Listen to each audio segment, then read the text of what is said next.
All right, well, we found out this morning at the Q&A session we've got one microphone in this whole room. So the way we're going to do this, we're going to ask Bill some questions. I'm going to facilitate. And is SoCal Val here? Where was SoCal Val was my question picker. I'll just pick the questions. And so if you have a question for the Cowboy, raise your hand. If you have a 5 or a 10 in it, I will pick you first. And then shout your question accordingly. Hands for questions, right here in the front. Out of all the wrestlers you worked with, who do you have to find the most over the years? I think everybody already knows that. You know, I think Buddy Landell's the one that got the most. But let me say something about that. I ran it as a business. You know, in the NFL, if you do something and you get fined, that's about the only thing you have. The other thing is when they took it with the right attitude like Buddy did and went out and worked even harder, I think Buddy will be the first to tell you that somehow he got all that money back over time. That's just kind of, you had to have some method to get their attention. By the way, you're sitting by the guy that booked the territory when I made the most money of my run. I had a lot of great bookers, but that guy right there, Bill Dundee. And then in the back of the room, you got Kamala. I hadn't got to see him for so long. What an all-time great.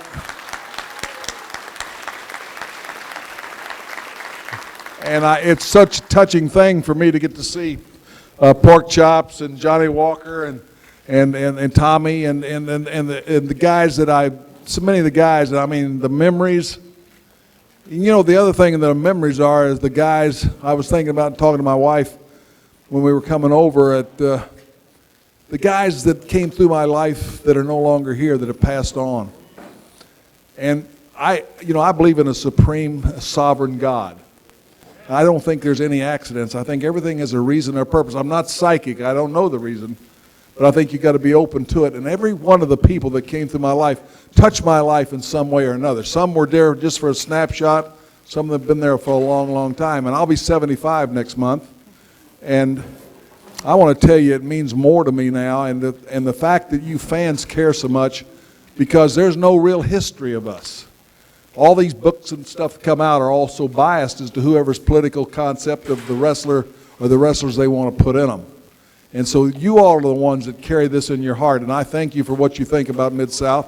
I'll unabashedly say ours was the best television in the wrestling business. Thank you. And this guy here, I got to know him through the fire. And you can't stop him. You can't stop his mouth, you can't stop his heart, you can't stop his attitude. And that's why, finally, sometimes some of your biggest enemies, some of the toughest football games I had were guys that I played with at Oklahoma University. Why? Because we respected each other so much. If we were playing against each other, we had to try to prove it again. And so sometimes the guys that you battled were the guys that became the ones you had the most respect because you saw what they were made of. So Buddy Landell, of course, on the vines, and I love Buddy Landell, and he'll tell you that too. I got to tell a story real quick, because we were in a 6-man tag team match in Houston, Texas, at the Sam Houston Coliseum. It was the Midnight Express and Ernie Ladd with me in the corner against the Rock and Roll Express and Hacksaw Jim Duggan. The referee was Carl Fergie. Almost everybody in the match got fined for that match, and I've got the tape of it at home. I got the VHS, and it is a great match to the fans watching it. But Dennis Condrey got fined for doing the fingernail rake down Ricky Morton's back because Bill said that's phony, and I want to see bloody furrows, or don't do it. You're fighting like a girl. So that was $50. And Duggan and Bobby got in a chair swinging competition. Duggan picked up a chair and Bobby picked up a chair, and they were fencing with them right in front of the referee. So Bill fined both Bobby and Duggan for burying the referee because that was a disqualifiable offense. They shouldn't have been doing that. Then he fined the referee $50 for allowing himself to get buried by watching that and not doing anything about it. He fined Ernie Ladd, who was, at one time was his booker, $50 for the tape thumb unauthorized use of a gimmick at a wrestling match. And Dr. Death and Terry Taylor ran in to save the baby faces after we were beating them up after the finish, and he fined Doc for running in shorts and flip-flops, unprofessional attire. It was a bloodbath of fining. It was a bloodbath, a massacre. Is Duggan still here? Jimmy, he fined my ass for letting Doc run in with the shorts. Yes, and he fined the booker for letting the guy run in shorts. In the match. Well, one time in Tampa, The fine was bigger than the gate. well, that'll teach you should have drawn more money. One time in Tampa, Florida, Dick Murdoch was up in the dressing room taking a dump, and I was down in the ring, and he decided he should come down and put the boots to me down, too, since I was down, and I looked up, and he's stopping me. He's got his wrestling tights in his hand, and he's in his underwear. But he had to get those shots in. He just couldn't stand it, so things happen. Hands, questions, hands. Jeez, don't all jump up at once. Who's got a question? Talk about Junkyard Dog. Well, that's a really, really great thing. And those of you who know my history know how I felt about the black athlete. I'd been, I wrestled in a lot of different areas before I bought into my first ownership. And here I'm looking at our demographics, our television demographics, and we've got a great black audience. And no territory in America at that time had a black star that was truly a star. New York had Bobo Brazil, and he was truly a star in Washington, D.C., and things like that. But really, they weren't treated as the foundation of the promotion. And I couldn't understand that, because blacks were starting to dominate the NFL, the NBA. They're some of the greatest athletes in the world. And so I made up my mind that I would try to build some black stars. And I tried to work with Thunderbolt Patterson, who I'd known from Atlanta, and T-Bolt gave me his all. Ray Candy, Pork Chops, Tom Jones. And then Ernie Ladd and I, who when we were both rookies in pro football, I hated him. I didn't know him. I just thought how cocky he was. I guess it's because he was so big and strong. He was 6'9" and 320 in shape and was just tearing up the league. And so I got to know Ernie Ladd, and we started working together. I made Ernie the first black booker in professional wrestling. And then Jake the Snake told Grizz about a guy named Sylvester Ritter that was up in Calgary. Said, this kid has it. He's green, but he has it. And we got him to come down, and we saw him and looked at him a couple of times. And I gave him the name and the gimmick. And he was green. He was limited in a lot of things, but he had that heart and that charisma that just touched everybody. And it turned into what you call green. It's about green. It's not about black and white. And so he became our star. And he transcended. And you're talking about Mid-South was predominantly in Louisiana, Mississippi, Arkansas. You're talking about the South. But JYD touched everybody's heart. Matter of fact, he and Ernie'd say things, and he'd say, I'm going to beat all the black off of you. And I think, my gosh, only you two could get away with that. And Sylvester was just a special, special guy. And I loved him as a human. I respected him. You know, there's things in our society that have come in, though, that have damaged it tremendously. It's called drugs. And you never know, man. My own children have been touched by it. It's the most frustrating, scary thing you can deal with as a parent, a friend, a spouse. And he got hooked on that shit. And he couldn't let it go. It broke my heart. And then he went to sleep that night and died in that crash. And Buddy Landell's the one that had me write a eulogy for him that he read at his funeral. And what touched me was I had never got to tell him how much I loved him and what he meant to me in my life and in the business. And at that point, I started telling guys, hey, you really meant something to me. And started letting some of these things, these little cheap things that we often harbor. You know, the worst thing that hurts us all is what we harbor, these harbored grievances. Because a lot of times the person you're mad at doesn't even know you're mad. It doesn't make them a damn anyway. But it messes us up. In order to get it right, you got to let it go. And so JYD, I loved him. And you know, came to an era, you know, I grew up in an era my own father didn't tell me he loved me till I was 50 years old. And us as men, we got to be able to stand up and tell those that are close to us that I love you, man to man I love you. That you're my friend, that I respect you. And so when I think of JYD, I think of this bright young man who left us way too soon. But he had that charisma. And if you put him anywhere with the right guys, Kamala will tell you, you had to have the right guys in the ring with him. He was magic. He was magic. And he was money. And he always, in the dressing room, always had a great attitude. Always a smile. Always upbeat. I hated dressing room lawyers. It's kind of like the NFL. Pat Jones told me one time, you can have one bad one or maybe two, but if you got three bad ones in the dressing room, you got to get rid of them because he said they'll mess up the whole dressing room, and they will. So we had a dressing room that we didn't tolerate dressing room lawyers. You had to have a good attitude. If you didn't want to be with us, then go someplace that wanted you. Don't let us hold you back. But JYD was a special, special case. But then there's so many special cases, just like this guy, like Dundee, like Kamala, like the Chops, like the Tommy, and all these guys that are here today. Johnny Walker. I mean, they are all special. And I got to be there and got to be with them and got to be a part of it. Tell them a story. I was just telling this to Kamala. You know, and fans today are smart, which I think hasn't helped the business any. But that's neither here nor there. That's the way it is. So anyway, Ernie Bladd was my booker. And Ernie was really hard on the black athletes that worked for us because he saw the opportunity. This was the only place that gave you an opportunity. Matter of fact, if you all remember later, I made Ron Simmons the first world's champion on WCW.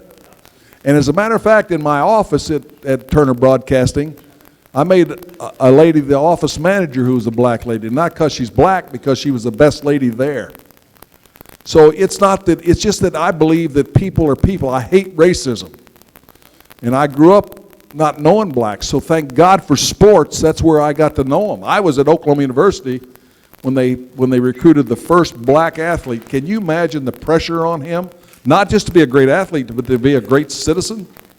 So that's the progress of things. So I'm very much against racism. So, but anyway, so let's make a long story short. Here's Ernie, my booker, and he's making it harder on the blacks because of the fact that the opportunity they have here. And so St. Bernard, I sent JYD down here, and they booked him against a guy we call Super Destroyer, who was a big, tough guy. His last name was Scott Irwin. Scott later died of brain cancer, I believe. And so he calls me. He said, well, JYD can't handle it.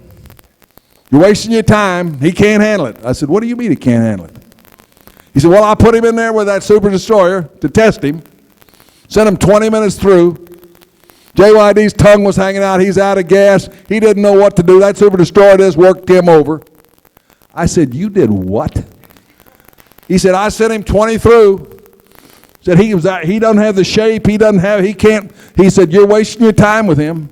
I said, you're fired. You are fired, you big dummy. I said, I didn't send him down there for you to find out what he couldn't do. I sent him down there for you to find out what he could do. You're fired, and hung up. Ernie called me back. And we talked, and I hollered at him some more and hung up on him again.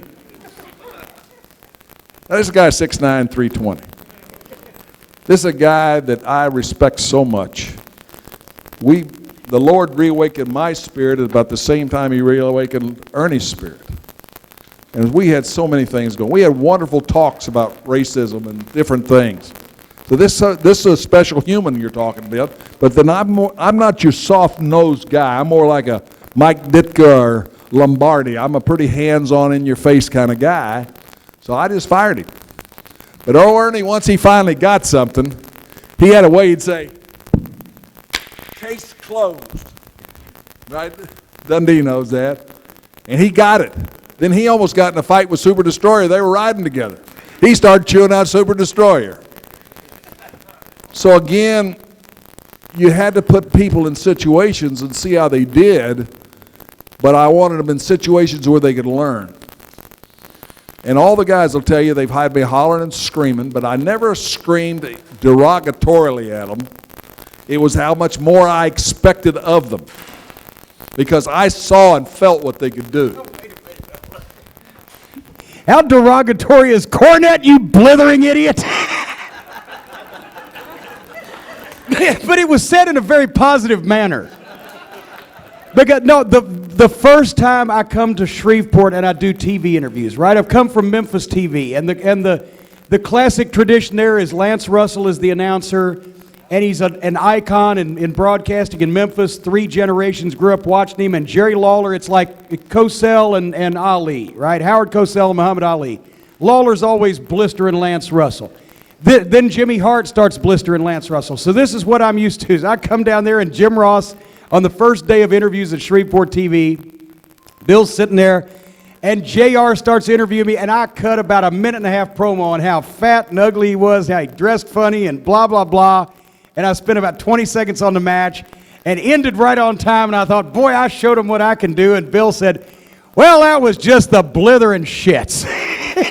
Now let's do it right. And by the way, Cornette, I'm not planning on booking you and Ross to wrestle in the main event anytime soon, so don't cut your promo on the announcer. Talk about your opponents and get your talent over. Point taken, case closed. Well, and he's talking about a lesson I learned the hard way. I was in Florida, and they had Gordon Soley, who was the best. The best, right? Matter of fact, that's who I had Jim Ross study. And I was booked in Florida, and I owned 10% of the office. And I'd sit with Gordon, and a lot of times I'd start putting Gordon down on the show. Eddie Graham was a genius. And Eddie was on the wagon at that time. He fought alcoholism, but he wasn't on it when I was there. And I learned so much from him. Matter of fact, he used to say to me, he said, I never even finished junior high. You're a college guy. Why are you down here? I said, I came to get my PhD. And that's what I got working with Eddie. And he called me one time, and Eddie was so smooth. When he'd call you, he'd always start talking to you, and you'd wonder, now, okay, wait a minute. He doesn't do anything, it's not without a reason. Where is he going? So finally he said to me, he said, let me ask you. He said, what if you were a guest on the Johnny Carson show, and you demeaned him and made derogatory remarks and tore him down? What do you think would happen? I said, they'd cut that segment, I'd be kicked off, and I'd never be back. He said, you're right. So he said, we know Gordon works for us, so you're his boss now that you're booking. But the people don't look at Gordon that way. He's the host of Florida Championship Wrestling. Then you're making the entire promotion look like a bunch of fools. And I said, case closed. And then I was just telling Jimmy, the last time the WWE flew me to Oklahoma City because they were honoring Jim Ross, the highest rated segment of that show was when Punk had Ross out in the middle of the ring and badmouthed him like he's talking about for about 15 minutes. And Jim Ross had to take that tongue whipping, that tongue lashing for 15 minutes. So derogatory, so disrespectful. The other thing is, if I was a wrestler on that show and that was the highest rated segment, I would want to quit because I would think I wasn't worth anything, that I couldn't outrate that garbage. Because again, just like he said, you're not booking Jim Ross against Punk. You're not booking Jim Ross against Cornette and his group. I made the guys respect the announcer, and I also made the announcer respect the guys. I told the announcer, he doesn't put a fanny every 14 inches either. He better build the wrestlers. So, I mean, that's the inside deal to that as to why I would react like that. And that's ridiculous that this stuff's supposed to make sense. Okay. Hands, questions? Well, that's again life. And if you read my book, The Wife, the Mother of My Children, our divorce was my fault. I was a whore. You know, I'm gone so many nights of the year, and everything was fine when I was at home, but when I was on the road, I played. And I broke her trust, and I broke her spirit, and she divorced me. And then she kept, even after the divorce was over, 2 or 3 years after it's completely over, she sued me again for 7 more years. And finally, in the results of it, they ended up at the library, which I didn't know the value of. So my family owned it. The sad thing is they wanted to make their own deal. I offered to make the deal for them. I had some inside track there. It would have been a lot different financial deal. You know, the McMahons, I mean, one thing, I have great respect for McMahon. He and I don't see eye to eye on a lot of things, but I can't deny his genius of what he's done. Do I think it's good for the industry? No. I think the industry was healthier when there was a lot of places for a lot of guys to work, where they could be in the communities all the time. But the guys are making a lot more money, the few that are lucky enough to be there. But so when they got it, all I thought was it's too bad my own family was still so polarized they wouldn't let me represent them in the negotiation, because I'd have got them a lot more money. But then they got what they wanted, and I'm fine with it. What they do with that library, I don't know. Then some flunky up there I didn't know called me up and asked me told me I was supposed to be there the next day to do voiceovers. And I said, first of all, I don't know who you are and I don't know what you're offering pay-wise, but I said, I'm not coming unless it's something serious and not that you have somebody call me that I know. So that was my end. So I think Jim Ross and Michael Hayes did it, whatever they did, and that's fine with me. I mean, they're going to do whatever they're going to do. You know, that's yesterday. You know, one thing I found out about, there's nothing I can do about yesterday. Let me just go today. And I thank God every day that I get another day to live and enjoy the life he gives me, and I'm on the right side of the dirt, and here I am with you guys. How much better could I have it? I've got it great.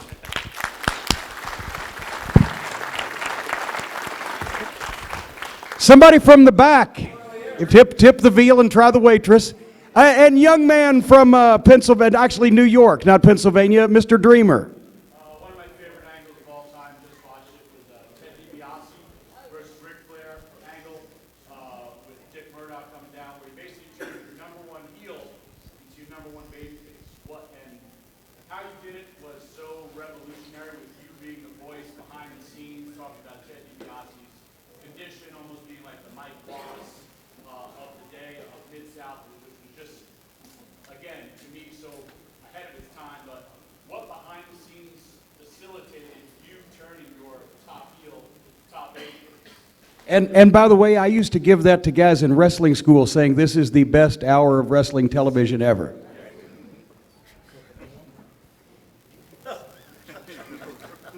Tell the Bill his angle. You know, guys, there were so many things.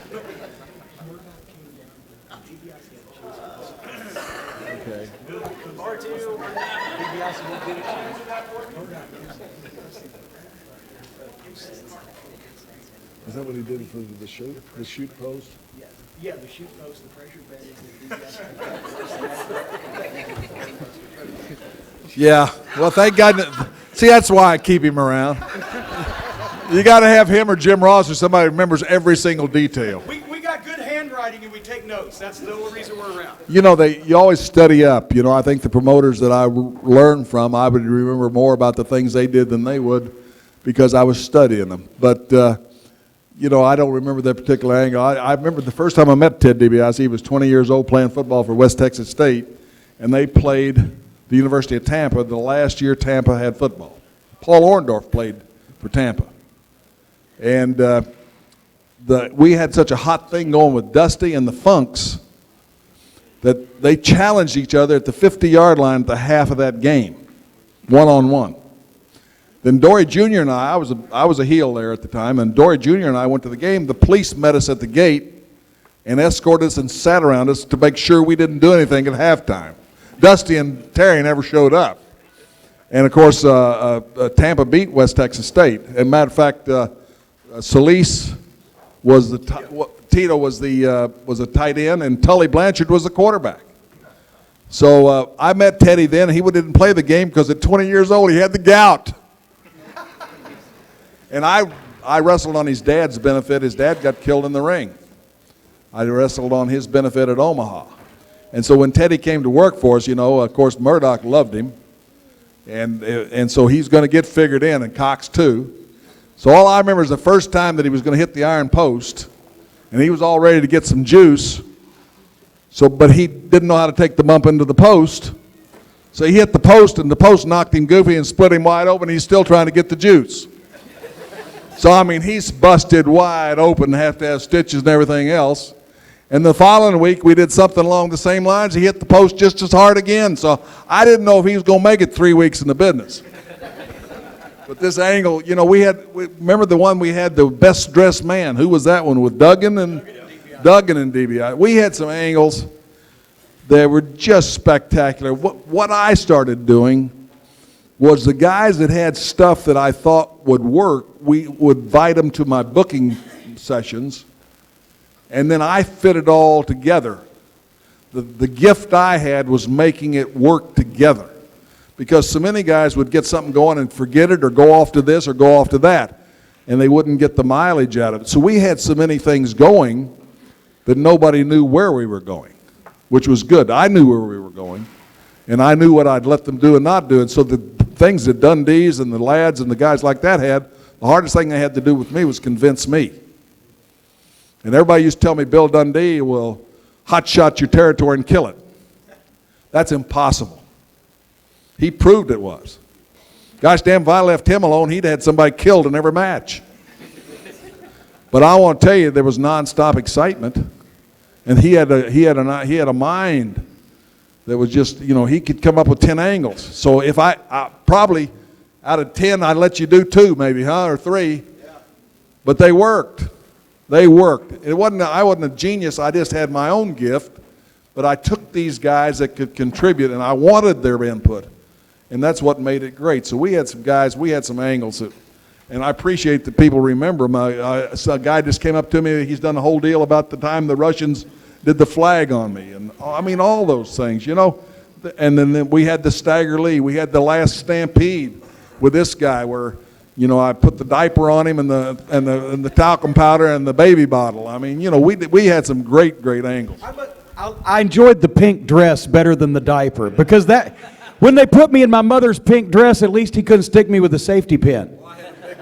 Oh, he went to a costume shop and got a giant safety pin like 1.5 feet long, right, for this big diaper, and he would give me the gimmick, and I think I still have puncture wounds.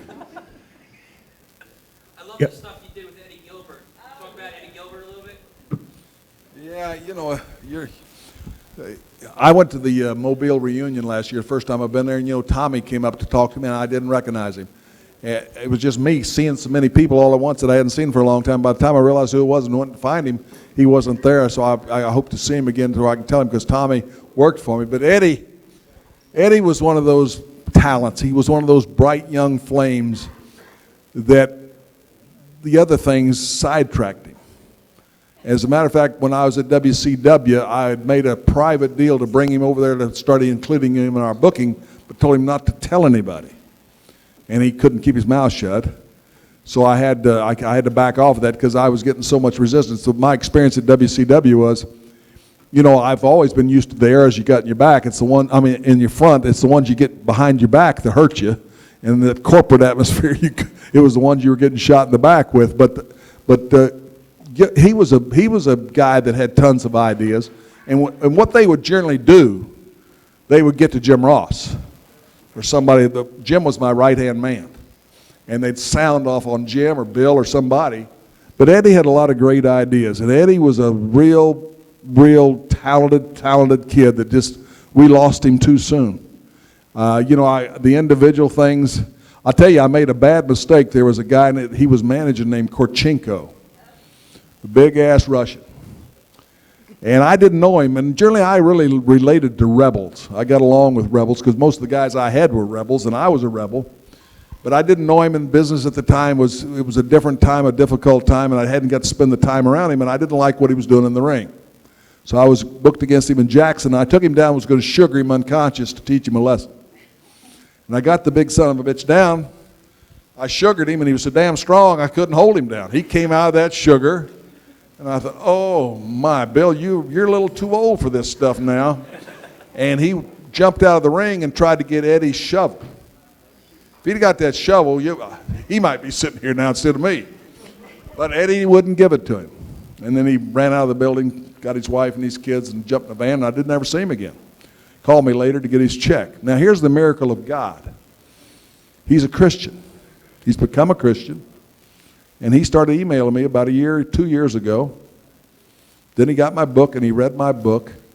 He said, I just didn't realize all you dealt with then. And we've become friends. He's got a reality show that the History Channel's doing its 3rd season, Big Rigs and Truckers or something like that.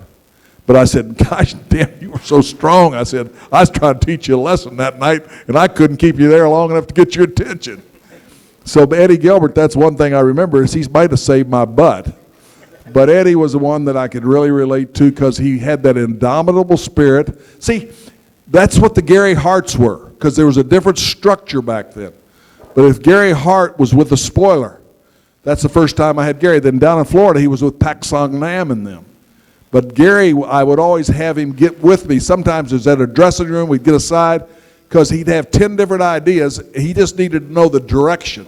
So we talked the direction that we wanted to go, and then he had 5 or 10 ways to get. Well, that's what you need when you're booking. You need that input from people, and then you can pick out the best way. So that's what Eddie Gilbert gave. I think Eddie would have been a great booker.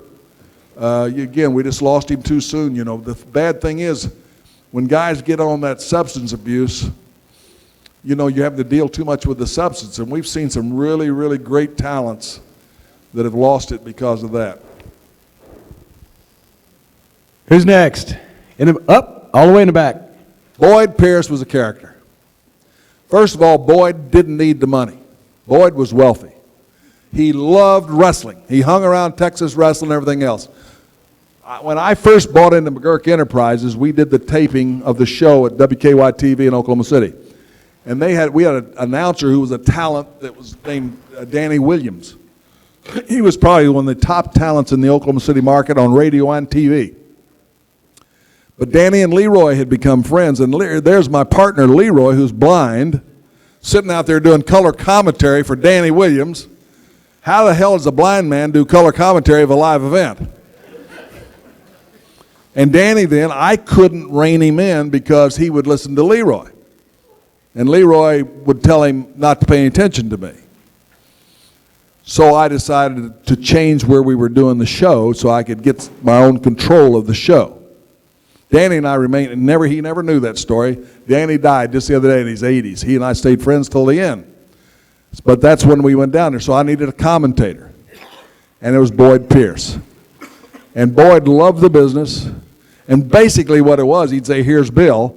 And the only reason I'd commentate along with him is because I knew what I wanted people to feel and think about what was going on in the ring instead of the cartoon stuff like you have today and all this. I wanted to feature the ring, and when the guy'd get in a hole, I wanted to explain what was happening, how it felt, and all those different things. And then when we were forced because of what Vince was doing to try to go national, they didn't want a regional voice, and that's when we had to let Jim take over, and I had to let Boyd go, and I know it broke his heart. I broke his heart, but I had to do it in order to try to survive. But Boyd Pierce was a first-class guy who loved the business, his crazy suits and everything else. And, he's another guy that blessed my life. Boyd Pierce had a great radio voice patter, the old-time radio announcer, and he'd do the commercials like, do you poop out at parties? Do you stoop and strain? Well, try a bottle of Dr. Proctor's Red Rectum Rockers. They're good. But he didn't do that on the wrestling commentary. That was the greatest part about Mid-South Wrestling in those days was Boyd would open the show, and welcome to Mid-South Wrestling, and here's the Oklahoma Stampeder himself, Cowboy Bill Watts. 58 minutes and 30 seconds later, Boyd would say, and we'll see you next week, everybody, and nothing in between. But it was good. It was good. Well, real quick, probably the most inherent racist that worked for me that was one of my stars was Dickie Murdoch. Dickie Murdoch, is deeply ingrained. And when I brought JY and I told Dickie I was going to make him a star, Dickie was my top star. And I said, Dickie, this is what it's going to be. And I love you and what you've done. Because Dickie came back at a key time, and I built Dickie. Dickie was the first guy I built past me. And I said, so I know you, and I know how you can do in the dressing room. And Dickie could tear a guy down in the ring, and the guy didn't even know it. That's how good Dickie was. I said, so I don't want any problem like that, Dickie, or I'll let you go. And he didn't. Out of loyalty to me, he didn't. No, I never had anybody come in and refuse to work with JYD because they wouldn't have been there except to come in and the doorknob would hit them in the ass. The other thing is, funny thing, everybody started wanting him. You know what it is about green? Greens, they want you. And I was telling Kamala about the first Superdome, which was Ernie Ladd and Ray Candy. And as a matter of fact, I was squashing Ernie over on TV to get him ready for me. He was just stomping everybody. And he came to me, he says, next week on TV, I'm going to take Ray Candy, and I'm going to put him over right in the middle ring on TV. And I said, the hell you are? You're nuts. No way. Yep. He said, Bill, he said, I know me. I know my gimmick. He said, I'm big. I'm 6'9", 320. He says, I'm unbeatable. He says, you know, everybody's going to want you and me anyway. But he said, I'm going to take Ray Candy. I said, Ray Candy can't hack it on top. He's the nicest guy. I've tried him on top. He can't hack it. Ernie said, you promised me if I came here, and this was before he became my booker, and so I let him do it on Shreveport TV. They tore the joint down. He put Ray Candy over right in the middle, and we booked him as the main event in the Superdome. It drew $87,000. And let me just give you all here, and I know a lot of things are said, but we're going to talk like I'd talk to family, or like I was talking to a bunch of these young guys in the dressing room. Leroy was in the office the next week, and he's blind. And Grizzly Smith was sitting there, and I was sitting there. Murdoch wasn't there then. Ernie had come in and was sitting down and didn't say he was there. He was just sitting there. And Leroy says, Grizz, what did you think about the Superdome? And Grizz is kind of stumbling. And I said, man, I was happy. That was our biggest show ever. That was a great success. And he said, well, I thought there was too many, and he used the N-word, on the card and too many in the crowd. What do you think, Grizz? And Grizz said, boss, he said, I think it's green. I think it turned out to green, a lot of green. And Ernie was sitting there and listened to that. Then he got up and left the room, and then he come back in making a bunch of noise and come in. And, of course, Leroy got up and hugged him and patted his back. And he got to see some of the things I was having to deal with. You know, so again, we broke the color line in Louisiana. When I first started booking down there, you couldn't book a black guy against a white guy. Was it Tom that we did that with in Monroe, Louisiana, Chops? Or was it you or who? Tom Jones, Tom. So, you know, it's amazing to realize that was in 1970, that racism still played such a part. They were still segregating a lot of the seating down here. So, you know, again, I just want to say this, that, you know, when you read the Bible, we're all God's children. We're all God's children. So I sure can't discriminate somebody based upon color or anything else. I take each person the way they treat me.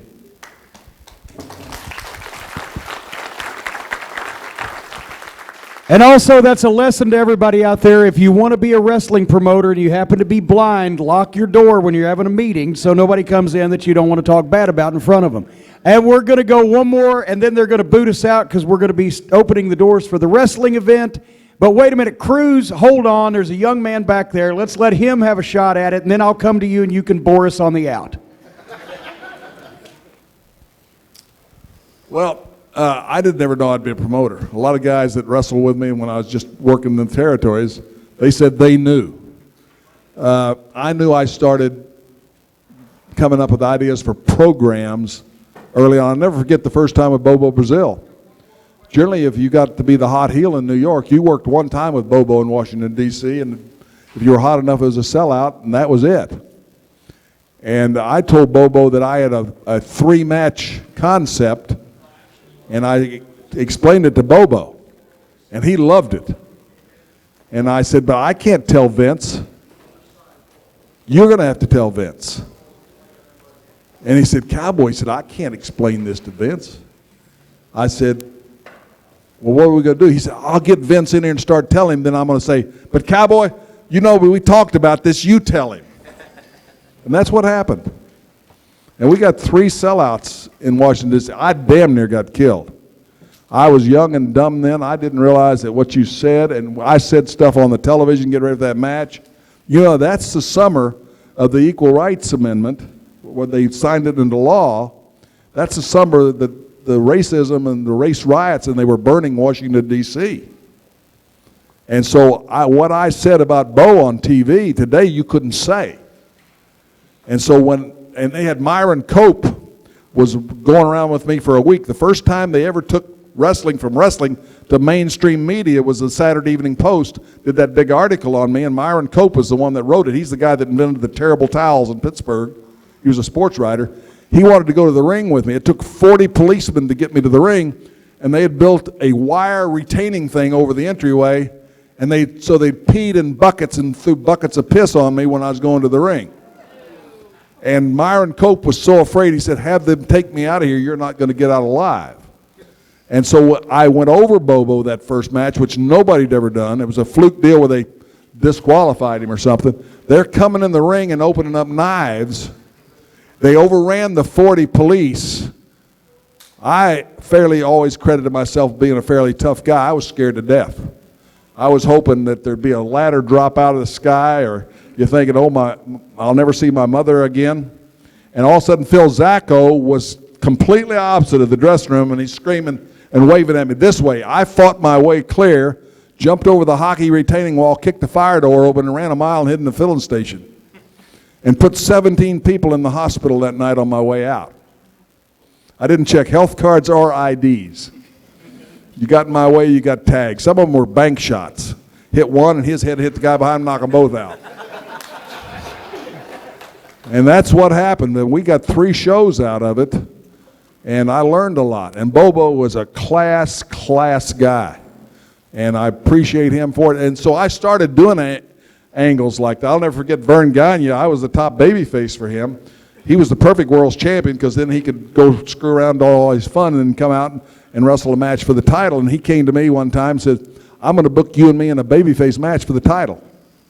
I said, you damn egomaniac. No way. I said, you know the reason you're doing this, Vern? Because all your friends tell you can't beat me. I've been at all your cocktail parties. We partied together. I said, all of them don't think you can beat me. And hell, you can't beat me. He was, by the way, a national champion in Minnesota. He was an All-American in football, and he was on the Olympic team. But I said, you can't beat me. And I'm not going to put your ass over. So screw you. He said, let me tell you this. He said, we'll do whatever you come up with as long as the belt doesn't change hands. And if you can get more than one match out of it, we will. But he said, I'm going not to the downtown auditorium. I'm going to the new big dome out there. And I'm going to let you design it. Boy, did he know how to handle me. See what I mean? He handled me. He turned me right around. And then I said, wow, I get the chance in to design this angle. And I did, and we got 3 great matches out of it. And then Vern was a great worker. Great worker. I learned so much from him. Funny thing is, we always did a 2 out of 3 fall match, and he's at Denver, he gets in there late, and it's only a 1 fall match there. So he said, how do we start this? I said, first fall, I think with the Stampede, but we can't. He said, what do you mean we can't? We'll do just what we've been doing. I said, we can't. He said, why? I said, it's not a 2 out of 3 fall match, it's a 1 fall match. He said, oh no, I own the damn place, we're going to do it my way. Stampede, bloom, 1, 2, 3. They walk in, the commission walks in and gives me the title. His partner walks in, he's all excited. The title's changing his town. He's excited. Vern gets up off the mat and grabs the belt back. No, we're not. Makes us go 2 more falls. And then he gets DQ'd. People were pissed. I got another match out of it that way. It was so funny. It was some funny things happened. And those are the things you learn. But Vern was a great competitor, and he paid fair. And I really enjoyed working. Learned a lot. I learned a lot from Crusher. The Crusher could get a match out of anybody. He's a Polak from Milwaukee, and what a character. And Mad Dog Vachon, one of the toughest human beings I've ever met. His interviews would scare you to death. I mean, you know, and Larry Hennig and Harley Race were a tag team. Gosh, what a bunch of guys to work. Dr. X was up there, was Dick Beyer, who's one of the great, all-time great workers. I'll tell you a quick funny story, because I know we got to wrap this up, but Vern changed him to Dr. X up there because he didn't want, what's Dick's real, the Destroyer. And so Dick was, and Dick had one of these foghorn voices, you know, he didn't need a microphone. You could have heard him across the street right now. So my wife was pregnant with Micah, or maybe it was my daughter, I can't remember which. And last time she could go anywhere, I took her on a trip. We had to go up and wrestle in North Dakota. And the place was packed. This big arena was packed up there. And it was me and Dr. X was the main. And so for some reason they sent me in first. Generally, you know, you want the baby face to come into the roar and then get it going.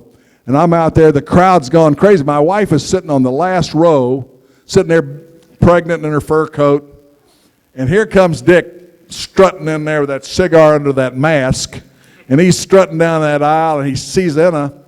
And of course he knew her and his wife knew her. And he stops and he goes back, and so the whole crowd went dead quiet. He said, "Lady, I've told you over and over, that's not my baby. Quit following me around."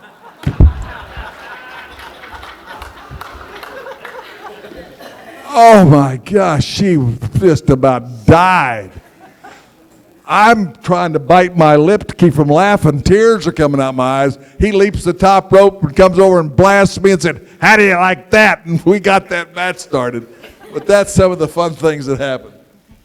All right, we're gonna wrap it up with one more from the golden voice of wrestling. He raised his hand. We've got to recognize him. Chris Cruz. Chris B., ask your final question. As you know, your tenure at WCW was marred by accusations of racism.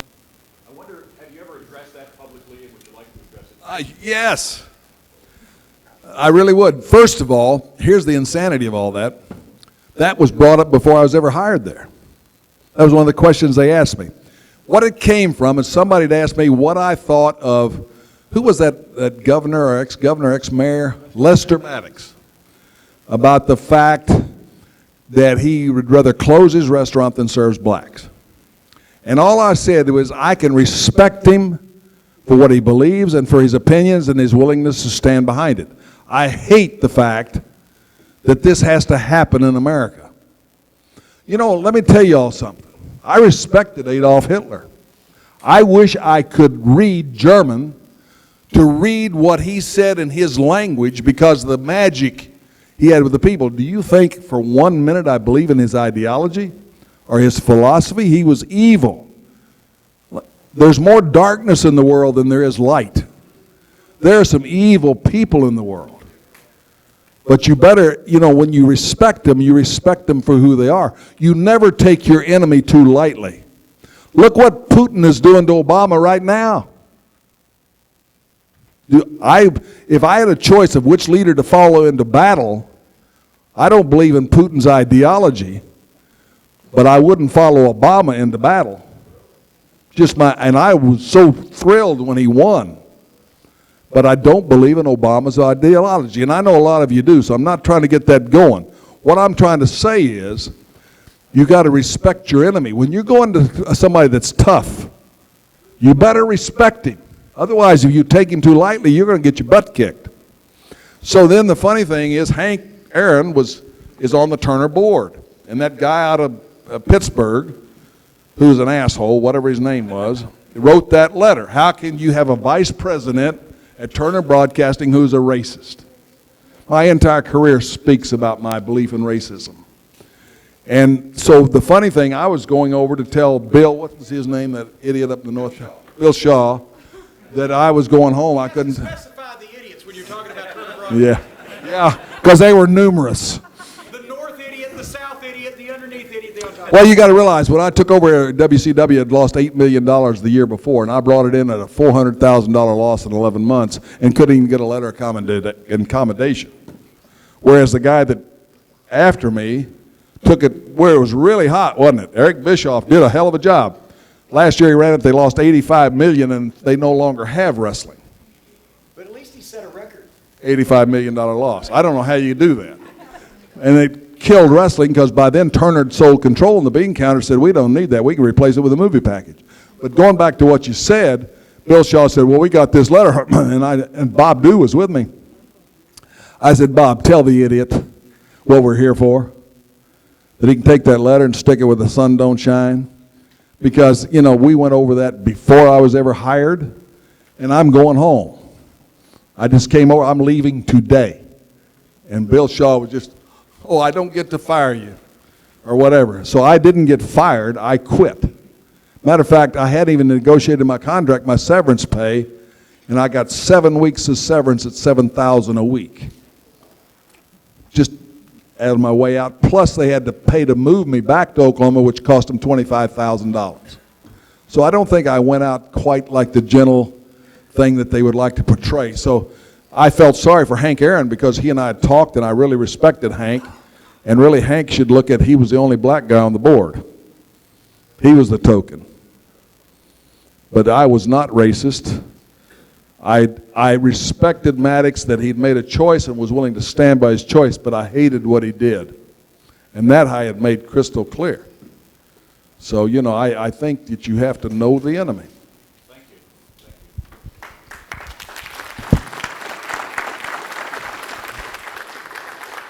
And by the way, I had an exclusive. I knew you were going home about 2 weeks before you went home because he called me and said, I'm going home, and the deal that we made that we shook hands on, I'm putting on paper and faxing it to you so they can't screw you after I'm at home. That's why we made Super Brawl, because I had it on paper. Once he left, if we didn't have something on paper, you wouldn't have seen my fat ass in Asheville that day. So I called Rick Flair because Flair was going to come back. And I called Rick. I said, Rick, I'm going to be out of here, so make the best deal you can. Whatever deal you make with him, I'll sign off on. You know, because I was gone. you just left, right, Chris?